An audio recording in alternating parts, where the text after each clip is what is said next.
Selamat pagi, assalamualaikum warahmatullahi wabarakatuh. Ketemu lagi di Line 74 dan kali ini kita akan membahas tentang pelajaran korespondensi. Yang pertama, apa itu komunikasi? Mari kita bahas bersama. Yang pertama, pengertian komunikasi menurut Thiel and Bow. Komunikasi merupakan proses pemindahan informasi antara pengirim dan penerima menggunakan satu atau lebih media tulis, lisan, maupun elektronik. Jadi esensi dari kegiatan itu adalah saling berbagi data, informasi, dan inspirasi yang bermanfaat bagi kedua belah pihak.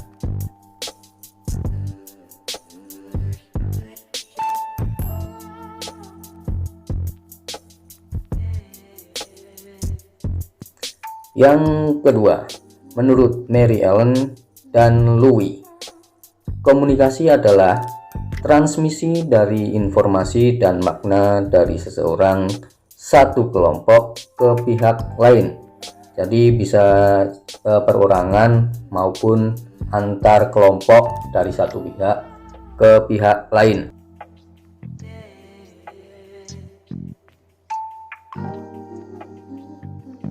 Baik, kita ke poin berikutnya. Di sini kita akan membahas seperti apa bagan komunikasi yang benar.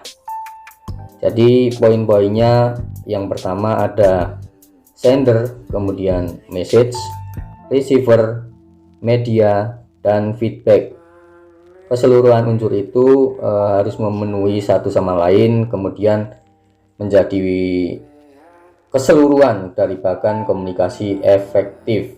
Kita tahu bahwa sender itu pengirim, message itu pesan, receiver itu adalah si penerima pesan, media itu bisa melalui media elektronik, media cetak, dan lain sebagainya. Kemudian feedback adalah umpan balik yang diberikan receiver kepada si pengirim pesan atau sender.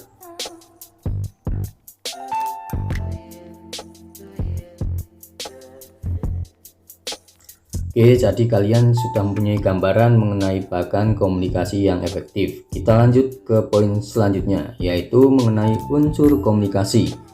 Di sini ada 6 poin unsur komunikasi, yaitu yang pertama pengirim atau komunikator, kemudian yang kedua pesan atau message, yang ketiga adalah penerima atau komunikan, yang keempat umpan balik atau feedback, yang kelima gangguan atau noise, dan yang keenam ini sifatnya bisa ada bisa tidak tergantung komunikasi apa yang dilakukan, yaitu media.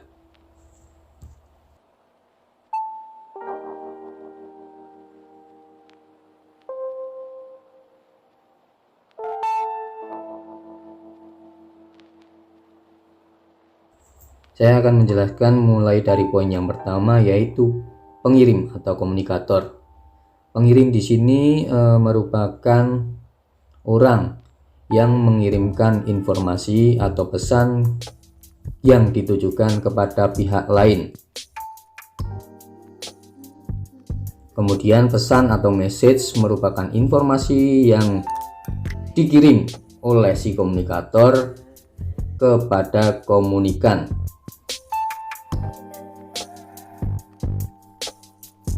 Selanjutnya yang ketiga adalah penerima atau komunikan, merupakan pihak yang menerima informasi yang dikirim oleh komunikator.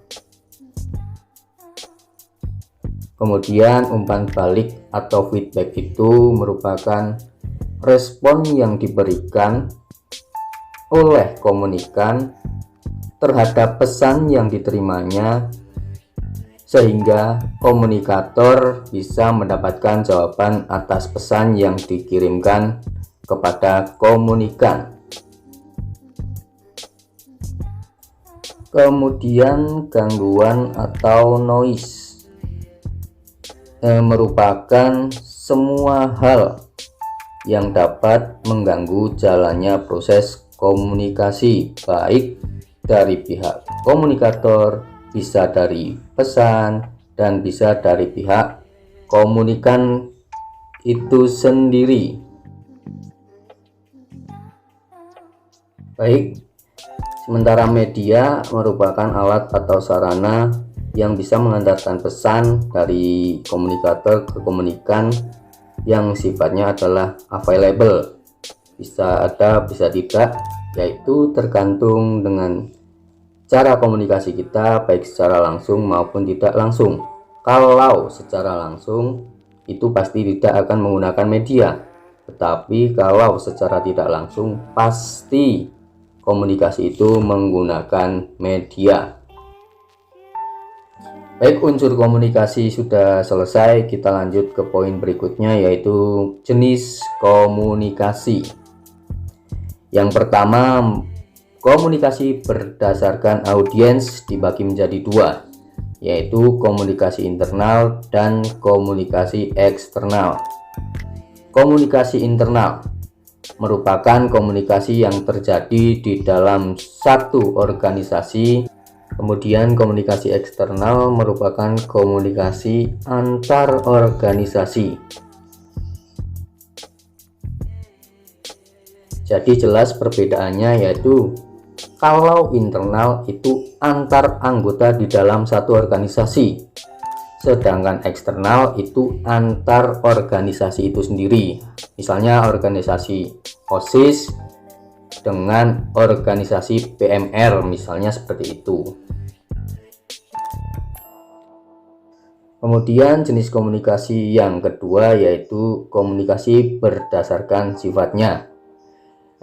Poin ini juga dibagi menjadi dua, yaitu yang pertama komunikasi formal dan yang kedua adalah komunikasi informal. Komunikasi formal adalah komunikasi yang bersifat resmi atau kedinasan karena terkait dengan kegiatan organisasi. Komunikasi jenis ini biasanya direncanakan terlebih dahulu dan penting bagi jalannya suatu organisasi. Sedangkan komunikasi informal merupakan kebalikan dari komunikasi formal, yaitu merupakan komunikasi yang sifatnya tidak resmi, biasanya menggunakan bahasa-bahasa yang santai, bersifat santai.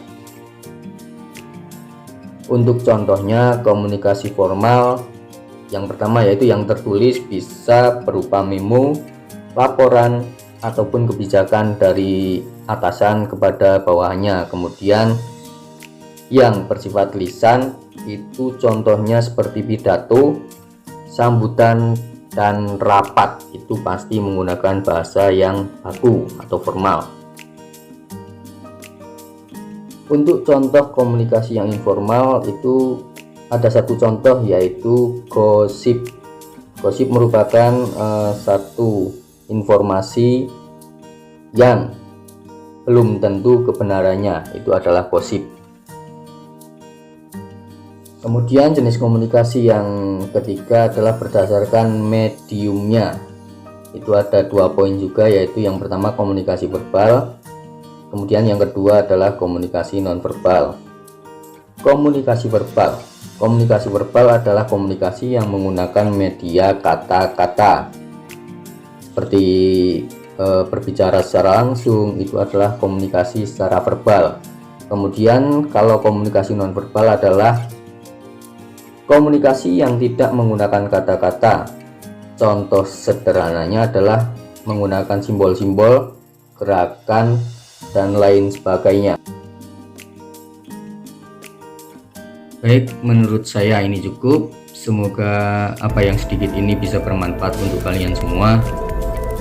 Tunggu di video berikutnya, akan ada video yang menarik lainnya. Terima kasih.